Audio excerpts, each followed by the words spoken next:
నాగశౌర్య గారు మెయిన్ రోల్‌లో నటించిన 'bad boy Karthik' movie review. ఈ మూవీ అమెజాన్ ప్రైమ్ ఓటీటీ ప్లాట్‌ఫామ్‌లో స్ట్రీమింగ్ అవుతుంది. ఈ మూవీ గురించి సింపుల్‌గా చెప్పాల్సొస్తే ఒక రొటీన్ స్టోరీని ఒక రొటీన్ వేలో ప్రెజెంట్ చేయడం వల్ల, మూవీ అనేది ప్రెడిక్టబుల్ వేలో వెళ్ళిపోవడం వల్ల, మూవీ అనేది నాకైతే అంతగా ఎంగేజ్ చేయలేదని చెప్పుకోవచ్చనమాట. బట్ ఈ మూవీలో ఏమైనా హై మూవ్‌మెంట్ ఇచ్చే పాయింట్లు ఉన్నాయా అంటే యాక్టర్స్ పర్ఫార్మెన్స్ అనేది 2 కూడా ఉంది. అండ్ అలాగే మన హీరో అయిన నాగశౌర్య గారి స్క్రీన్ ప్రెజెంట్ అవ్వనండి, ఆయన మీద వచ్చే ఫైట్ సీన్స్ అవనండి, ఇంటర్వెల్ పోర్షన్ నుండి కాస్త హై మూవ్‌మెంట్ అయితే ఇచ్చిందనమాట. బట్ ఈ మూవీలో మెయిన్‌గా ఏంటంటే ఎమోషనల్ ట్రాక్ అనేది మిస్ అయిపోయిందని చెప్పుకోవచ్చనమాట.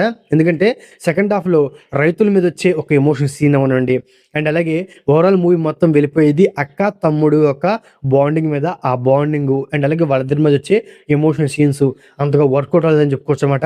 సో, ఈ మూవీలో ఎమోషన్‌ను కూడా ఎంతో కొంత వర్కౌట్ చేసుంటే ఇంకొంచెం బెటర్‌గా ఉండేది. అండ్ అలాగే ఈ మూవీలో కొన్ని పోర్షన్స్‌లో ముఖ్యంగా సాయి కుమార్ గారి క్యారెక్టర్‌తో కామెడీ క్రియేట్ చేద్దాం అనుకుని ట్రై చేశారు. బట్ కామెడీ అనేది వర్కౌట్ అవ్వలేదు. బట్ సాయి కుమార్ గారి క్యారెక్టర్ అనేది చాలా ఇరిటేటింగ్ చేసిందని చెప్పుకోవచ్చనమాట.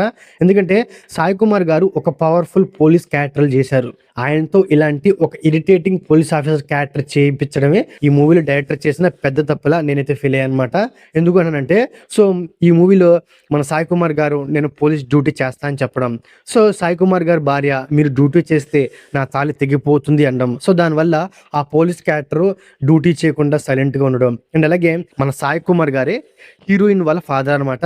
సో, హీరో సింపుల్‌గా హీరోయిన్ వాళ్ళ ఇంటికి రావడం, హీరో ఏం చేస్తున్నా సరే ఒక పోలీస్ అయినా సాయి కుమార్ గారు ఏమీ చేయకుండా హీరో పక్కన ఒక క్యారెక్టర్ ఆర్టిస్ట్‌గా నిలబడ్డం. సో, ఇలాంటి సీన్స్ అనేవి చాలా ఇరిటేటింగ్ చేసినని చెప్పుకోవచ్చనమాట.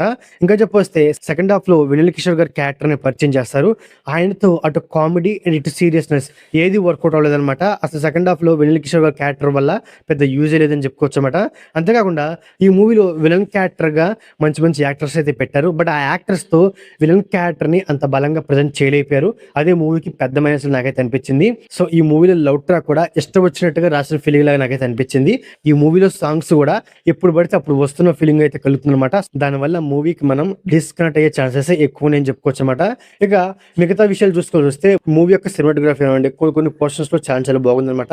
ప్రొడక్షన్ వాల్యూస్ కూడా నా పరంగా చూసుకోండి. ఈ మూవీ మ్యూజిక్ విషయానికి వస్తే మ్యూజిక్కే ఈ మూవీకి పెద్ద మెసేజ్ అని చెప్పుకోవచ్చనమాట. కొన్ని సాంగ్స్ సో ఓకేగా ఉన్నప్పటికీ ఎమోషన్ సాంగ్ అనేది చెడగొట్టిన ఫీలింగ్ లాగా నాకైతే అనిపించిందని చెప్పుకోవచ్చనమాట.